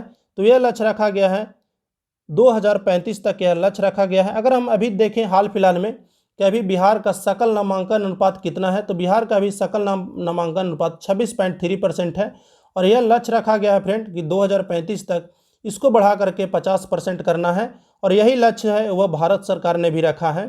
तो चलिए नेक्स्ट प्रश्न को देखते हैं। नेक्स्ट है बिहार में बच्चों के लिए बजट निर्माण प्रक्रिया किस वित्तीय वर्ष में शुरू की गई? तो जो इसका सही उत्तर हो जाएगा फ्रेंड वह हो जाएगा 2013-14 और ऐसा करने वाला यह तीसरा राज्य है बिहार। तो चलिए नेक्स्ट प्रश्न को देखते हैं। नेक्स्ट प्रश्न कह रहा है इनमें कौन सम्मिलित है? तो इसका जो उत्तर हो जाएगा फ्रेंड वह ऑप्शन नंबर ए इसका सही उत्तर हो जाएगा, क्योंकि यहाँ पर सभी हैं वह मुख्य रूप से सम्मिलित है। बुद्ध सम्यक दर्शन संग्रहालय है वह वैशाली में है। वानिकी कॉलेज का निर्माण है वह मुंगेर में किया गया है। विकास प्रबंधन संस्थान का निर्माण है वह बिहटा में किया गया है और तारामंडल का निर्माण है वह दरभंगा में किया जा रहा है फ्रेंड। चलिए हम नेक्स्ट प्रश्न को देखते हैं। नेक्स्ट है केंद्र सरकार के द्वारा 765 kV के सुपर ग्रिड एवं संचरण लाइन का निर्माण बिहार के किस जिले में किया जा रहा है? तो यह मुख्य रूप से कटिहार में किया जा रहा है और इसके द्वारा है वह पश्चिम बंगाल को बिजली का सप्लाई किया जाएगा। तो चलिए हम नेक्स्ट प्रश्न को देखते हैं। नेक्स्ट प्रश्न है Nalanda institute of the Dalai Lama की स्थापना बिहार के किस जिले में किया जा रहा है? तो यह मुख्य रूप से गया में इसकी स्थापना किया जा रहा है फ्रेंड। तो नेक्स्ट देखते हैं अनामिका जिन्हें 2020 में हिंदी का साहित्य अकादमी पुरस्कार दिया गया वह बिहार के किस जिले से संबंधित है? तो जो इसका सही उत्तर हो जाएगा फ्रेंड वह हो जाएगा मुजफ्फरपुर और इनके द्वारा जो पुस्तक लिखी गई जिनके कारण इनको ज्ञानपीठ साहित्य अकादमी का ज्ञानपीठ पुरस्कार दिया गया उस पुस्तक का नाम है दिगंत थोरी गाथा। दिगंत थोरी गाथा इनका नाम है। तो चलिए हम नेक्स्ट प्रश्न को देखते हैं। नेक्स्ट है जल स्रोतों का एटलस तैयार करने वाला बिहार भारत का कौन सा राज्य है? तो जल स्रोतों का एटलस तैयार करने वाला बिहार भारत का प्रथम राज्य है और यह पूरे दुनिया में भारत है वह मुख्य रूप से देखा जाए तो भारत है वह पूरे दुनिया में ऐसा करने वाला दूसरा देश बन गया है और भारत में यह काम करने वाला बिहार है वह पहला राज्य बन गया है। तो चलिए हम नेक्स्ट प्रश्न को देखते हैं। नेक्स्ट प्रश्न है, बड़हिया ताल में किसान आंदोलन का नेतृत्व किसने किया था? तो जी इसका सही उत्तर हो जाएगा फ्रेंड, वह हो जाएगा कार्यानंद शर्मा। कार्यानंद शर्मा ने सन 1935 में इस आंदोलन का नेतृत्व किया था। इसके अंतर्गत यह होता था फ्रेंड कि अगर कोई मान लीजिए किसान है वह लगान नहीं देता है तो होता यह था कि उसकी जो ज़मीन थी वह स्वतः रूप से जमींदारों के पास चली जाती थी। तो इसका विरोध आंदोलन इन्होंने किया था कार्यानंद शर्मा ने 1935 में। तो चलिए हम नेक्स्ट प्रश्न को देखते हैं। नेक्स्ट प्रश्न है, चंपारण एग्रीरियन समिति के अध्यक्ष निम्न में से कौन थे? तो जो इसका सही उत्तर हो जाएगा फ्रेंड वह हो जाएगा FG सलाई। FG सलाई चंपारण एग्रीरियन समिति के अध्यक्ष थे और इसके सदस्य के रूप में अगर हम देखना चाहें तो महात्मा गांधी, LC अकादमी एवं राजा हरिहर प्रसाद, नारायण सिंह एवं DJ रीड आदि थे। तो चलिए नेक्स्ट प्रश्न को देखते हैं। बिहार स्टूडेंट कॉन्फ्रेंस की स्थापना किसने की थी? तो जो इसका सही उत्तर हो जाएगा फ्रेंड वह हो जाएगा उपयुक्त में से कोई नहीं, क्योंकि इसकी जो स्थापना थी वह सन 1906 में बिहार के प्रथम मुख्यमंत्री श्री कृष्ण ने इसकी स्थापना की थी। तो चलिए हम नेक्स्ट प्रश्न को देखते हैं। नेक्स्ट प्रश्न है, कौन सा बौद्ध संगीति बिहार में नहीं हुआ था? तो इसका जो सही उत्तर हो जाएगा फ्रेंड वह हो जाएगा चतुर्थ बौद्ध संगीति। चतुर्थ बौद्ध संगीति कनिष्क के शासनकाल में जम्मू कश्मीर के कुंडल वन में करवाया गया था, जिसकी अध्यक्षता विश्वामित्र ने की थी। तो नेक्स्ट प्रश्न देखते हैं। नेक्स्ट है, उत्तरी बिहार के मैदानों में सबसे पूर्वी नदी कौन सी है? तो जिसका सही उत्तर हो जाएगा फ्रेंड वह हो जाएगा महानंदा। महानंदा उत्तरी बिहार के सबसे पूर्वी नदी है फ्रेंड। तो चलिए नेक्स्ट प्रश्न को देखते हैं। तिरहुत नहर में जल आपूर्ति किस नदी से किया जाता है? तो जो इसका सही उत्तर हो जाएगा फ्रेंड वह हो जाएगा गंडक नदी। गंडक नदी से ही तिरहुत नहर को जल की प्राप्ति होती है। अगला प्रश्न है, मक्का उत्पादन में बिहार के अग्रगणी जिला कौन सा है? तो जो इसका सही उत्तर हो जाएगा फ्रेंड वह हो जाएगा कटिहार। कटिहार में सबसे अधिक मक्का का उत्पादन किया जाता है। और अगर दूसरे स्थान पर देखें तो दूसरे स्थान पे पूर्णिया का स्थान आता है फ्रेंड। तो नेक्स्ट देखते हैं, बिहार के केसरी के रूप में किसे संबोधित किया गया है? तो इसका जो सही उत्तर हो जाएगा फ्रेंड वह हो जाएगा डॉक्टर श्री कृष्ण सिंह को बिहार केसरी के रूप में जाना जाता है। वहीं अगर बिहार विभूति की बात करें तो अनुग्रह नारायण सिंह को बिहार विभूति के नाम से भी जाना जाता है। तो चलिए नेक्स्ट प्रश्न को देखते हैं। नेक्स्ट प्रश्न है, 15वें वित्त आयोग की संस्तुति के तहत राज्यों को आंतरिक हिस्से में बिहार का कौन सा स्थान है? तो जिसका सही उत्तर हो जाएगा फ्रेंड वह हो जाएगा दूसरा स्थान है। पहला जो स्थान दिया गया है वह दिया गया है उत्तर प्रदेश को और दूसरा जो स्थान दिया गया है वह बिहार को दिया गया है फ्रेंड। तो चलिए नेक्स्ट प्रश्न को देखते हैं। नेक्स्ट प्रश्न पूछ रहा है कि बिहार में राष्ट्रीय उच्च पथ की लंबाई कितनी है, यानी कि बिहार में NH की लंबाई कुल कितनी है, यह इस प्रश्न में पूछ रहा है। तो इसका जो सही उत्तर हो जाएगा फ्रेंड वह हो जाएगा 5475 किलोमीटर बिहार में NH की कुल लंबाई है।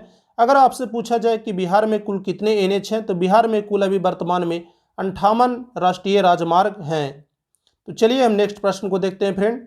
नेक्स्ट प्रश्न है, परमाणु घड़ी में किस पदार्थ का प्रयोग किया जाता है? तो जो इसका सही उत्तर हो जाएगा वह हो जाएगा सेजियम। ऑप्शन नंबर 20 का सही उत्तर हो जाएगा सेजियम 133 का परमाणु घड़ी में प्रयोग किया जाता है। और इसको जो बनाने वाले प्रथम व्यक्ति थे वह थे लुइस ईस्टमैन एवं जैक पेरी ने सबसे पहले परमाणु घड़ी का निर्माण किया था और उसमें इन्होंने सेजियम 133 का प्रयोग किया था। तो नेक्स्ट प्रश्न देखते हैं फ्रेंड। नेक्स्ट है, एक बार दाब होता है वह कितने के बराबर होता है? तो जिसका सही उत्तर हो जाएगा वह हो जाएगा 10 के पावर 5 न्यूटन। एक बार में लगभग 10 के पावर 5 न्यूटन के बराबर होता है फ्रेंड। तो नेक्स्ट देखते हैं। नेक्स्ट है, निम्न में कौन सा मिलान सही है? तो इसका जो सही उत्तर हो जाएगा फ्रेंड वह हो जाएगा ऑप्शन नंबर ई, उपयुक्त में से एक से अधिक इसका सही उत्तर हो जाएगा। क्योंकि अगर हम देखें तो क्रोयोमीटर से निम्न ताप को मापा जाता है, वहीं पर इंटीनियोमीटर से सौर विकिरण को मापा जाता है। तो यहाँ पर दो मिलान सही हो रहे हैं, इसलिए इसका जो सही उत्तर हो जाएगा वह हो जाएगा उपयुक्त में से एक से अधिक। तो चलिए हम नेक्स्ट प्रश्न को देखते हैं फ्रेंड। नेक्स्ट है, केंद्रीय यांत्रिकी इंजीनियरिंग अनुसंधान कहाँ पर स्थापित है? तो यह दुर्गापुर में स्थापित है फ्रेंड। तो चलिए हम नेक्स्ट प्रश्न को देखते हैं। नेक्स्ट है, एक ब्रिज से सेब स्वतः टूटकर जमीन पर गिरता है जबकि दूसरा तेज हवा के झोंके से टूटकर जमीन पर गिरता है, दोनों के गतियों में क्या अंतर होगा? तो जो इसका सही उत्तर हो जाएगा फ्रेंड वह हो जाएगा कि पहले वाला ऊर्ध्व गति करेगा जबकि दूसरे वाला प्रक्षेप गति करेगा। इसको इस प्रकार से समझिए, एक सेब है वह स्वतः ऊपर से टूट कर गिरता है तो यह नीचे डायरेक्ट गिरेगा, लेकिन जब यह हवा के साथ गिरेगा तो हवा के साथ यह थोड़ा इस प्रकार से गिरेगा, तो यह ऊर्ध्वाधर गति हो गया और यह कौन सी गति हो गया? तो यह प्रक्षेप गति हो गया। तो चलिए हम अगले प्रश्न को देखते हैं। अगला प्रश्न है, ठोस द्रव तथा गैस में किस अवस्था में अणुओं के बीच का आकर्षण बल सबसे अधिक तथा किस अवस्था में अणुओं के बीच का आकर्षण बल सबसे कम होता है? तो अगर देखा जाए तो इसका जो सही उत्तर हो जाएगा फ्रेंड वह हो जाएगा ऑप्शन नंबर डी, ठोसों में सबसे अधिक आकर्षण बल होता है और गैसों में सबसे कम आकर्षण बल होता है। इसीलिए ठोसों का जो आयतन एवं आकृति होता है वह निश्चित होता है और गैसों का ना तो आयतन ही निश्चित होता है और ना ही आकृति ही निश्चित होता है। इसका जो मुख्य कारण है वह उनके अणुओं के बीच का कमजोर आकर्षण बल ही होता है फ्रेंड। तो चलिए अगले प्रश्न को देखते हैं। अगला प्रश्न कह रहा है कि यदि किसी वस्तु का परम ताप को दुगना कर दिया जाए तो उसके उत्सर्जन की दर क्या होगी? तो इसकी उत्सर्जन की जो दर हो जाएगी फ्रेंड वह हो जाएगी 16 गुना, क्योंकि इसका जो फॉर्मूला होता है वह होता है E² इस अनुसार से अगर हम देखें तो T4 अगर करेंगे 2 का तो यहाँ कितना हो जाएगा? तो यह हो जाएगा 16। तो इस प्रकार से इसका जो सही उत्तर हो जाएगा वह हो जाएगा 16 गुना, ऑप्शन नंबर बी इसका सही उत्तर हो जाएगा फ्रेंड। तो नेक्स्ट प्रश्न देखते हैं फ्रेंड। तो अगला प्रश्न है, सबसे हल्का तत्व निम्न में से कौन सा है? तो यहाँ पर जो सही उत्तर हो जाएगा वह हो जाएगा हाइड्रोजन। हाइड्रोजन सबसे हल्का तत्व है क्योंकि इसमें केवल और केवल प्रोटॉन पाए जाते हैं, ना इसमें न्यूट्रॉन है वह अनुपस्थित रहता है, जिसके कारण यह सबसे हल्का तत्व है। हाइड्रोजन के अगर समस्थानिक की बात करें फ्रेंड तो हाइड्रोजन के 3 समस्थानिक होते हैं, जिसमें तीसरा समस्थानिक ट्राइटेरियम एक रेडियो सक्रिय तत्व है। अगला प्रश्न है, सबसे प्रबल ऑक्सीकारक पदार्थ कौन सा है? तो जिसका सही उत्तर हो जाएगा वह हो जाएगा फ्लोरीन। फ्लोरीन सबसे प्रबल ऑक्सीकारक है और यह इतनी प्रबल ऑक्सीकारक है फ्रेंड कि यह जल को भी हाइड्रोजन फ्लोराइड एवं हाइड्रोजन में तोड़ देता है, इतना प्रबल ऑक्सीकारक है यह फ्लोरीन। तो चलिए नेक्स्ट प्रश्न को देखते हैं। नेक्स्ट प्रश्न है, हाइड्रोजन बंध किस में पाया जाता है? तो जो इसका सही उत्तर हो जाएगा फ्रेंड वह हो जाएगा फ्लोरीन, ऑक्सीजन एवं नाइट्रोजन। जब भी अगर हाइड्रोजन बॉन्ड की बात किया जाए कि अगर आपको कहीं पर पहचानने के लिए दिया जाए कि हाइड्रोजन बंध इसमें है या नहीं है, तो आप ध्यान रखिएगा कि हाइड्रोजन बंध केवल और केवल उसी यौगिक में पाया जाएगा जिसमें फ्लोरीन, ऑक्सीजन और नाइट्रोजन हो। अगर इस तीनों के अलावा अगर कोई भी यौगिक है तो उसमें हाइड्रोजन बॉन्ड कभी और कभी नहीं पाया जा सकता है। तो चलिए हम नेक्स्ट प्रश्न को देखते हैं। नेक्स्ट है, निम्न में कौन सा गुण नहीं पाया जाता? निम्न में हीरे में कौन सा गुण नहीं पाया जाता? तो यह दुनिया का सबसे कठोरतम पदार्थ है, बिल्कुल सही है। इसमें आम्ल एवं क्षार का प्रभाव नहीं होता, बिल्कुल सही है। इसके रवे घनेकार होते, बिल्कुल सही है। शुद्ध हीरा पारदर्शक एवं रंगहीन होता है। तो इसका जो सही उत्तर हो जाएगा फ्रेंड वह हो जाएगा ऑप्शन नंबर बी। इसमें केवल सॉरी फ्रेंड, इस ऑप्शन नंबर बी है वह गलत है, क्योंकि इसमें लिखा है केवल इसमें आम्ल का प्रभाव पड़ता है, जबकि ऐसा नहीं है। आम्ल और क्षार दोनों में से किसी का प्रभाव नहीं पड़ता है, इसीलिए हीरा होता है वह कभी भी जंग से ग्रसित नहीं होता है। तो इसमें आम्ल और क्षार दोनों का प्रभाव नहीं पड़ता है, इसलिए यहाँ पर ऑप्शन नंबर बी हो जाएगा, गलत हो जाएगा। तो चलिए अगले प्रश्न को देखते हैं। अगला प्रश्न है, पॉलीविनाइल क्लोराइड निम्न में से किससे प्राप्त किया जाता है? तो जो इसका सही उत्तर हो जाएगा फ्रेंड वह हो जाएगा विनाइल क्लोराइड के बहुलीकरण से पॉलीविनाइल क्लोराइड का प्रयोग प्राप्त किया जाता है फ्रेंड। अगला प्रश्न है, अग्निरोधी एवं जल रोधी कपड़े बनाने के लिए एवं पेट की अम्लीयता को कम करने के लिए निम्न में से मुख्य रूप से किसका प्रयोग किया जाता है? तो जो इसका सही उत्तर हो जाएगा वह हो जाएगा एल्युमिनियम हाइड्रोक्साइड। एल्युमिनियम हाइड्रोक्साइड का हम लोग जंग रोधी कपड़ा बनाने के लिए, जल रोधी कपड़ा बनाने के लिए एवं पेट की अम्लीयता को कम करने के लिए हम एल्युमिनियम हाइड्रोक्साइड का प्रयोग करते हैं। तो नेक्स्ट प्रश्न देख लेते हैं। एल्कोहल या परिशोधित स्पिरिट बेंजीन की उपस्थिति में पेट्रोल से मिश्रित होने पर कौन सा पदार्थ बनाता है? तो जो इसका सही उत्तर हो जाएगा फ्रेंड वह हो जाएगा पावर एल्कोहल। पावर एल्कोहल, जब आप एल्कोहल को पेट्रोल के साथ मिश्रित करेंगे तो आपका पावर एल्कोहल बनकर उभरेगा फ्रेंड। तो चलिए हम नेक्स्ट प्रश्न को देखते हैं। तो कुल यहाँ पर 150 प्रश्न थे फ्रेंड, जिसका मैंने आप लोगों को पूरा डिटेल सॉल्यूशन दिया। इसके बाद हम टेस्ट सीरीज 2 का भी आप लोगों का डिटेल सॉल्यूशन देंगे। तो अगर आपने यहाँ तक हमारे चैनल को देखा है तो आप एक लाइक ज़रूर कर दीजिएगा, क्योंकि आपका लाइक ही है वह मुझे मोटिवेशन देता है। मैं खुद बीपीएससी का प्रिपरेशन कर रहा हूँ, तो मेरे पास समय का काफ़ी अभाव रहता है, उसके साथ जॉब भी में भी हूँ, तो समय काफ़ी कम रहता है। उसके साथ मैं आप लोगों के लिए वीडियो लाता हूँ, तो थोड़ा आप लाइक कर दीजिए ताकि मुझे यह पता लगे कि हाँ जो मैं कर रहा हूँ वह बिल्कुल लोगों को पसंद आ रहा है, ताकि मैं भविष्य में आपके लिए इसी प्रकार के और वीडियो ला सकूँ। तो आज का वीडियो कैसा लगा ज़रूर कमेंट कर बताइएगा, और इसका PDF हमारे टेलीग्राम चैनल से ज़रूर डाउनलोड कर लीजिएगा, और उससे आप एक बार अपने नंबर को प्रैक्टिस कर ज़रूर आंक लीजिए। तो आज के लिए बस इतना ही, मिलते हैं फिर किसी अगले वीडियो में। टेक केयर, धन्यवाद।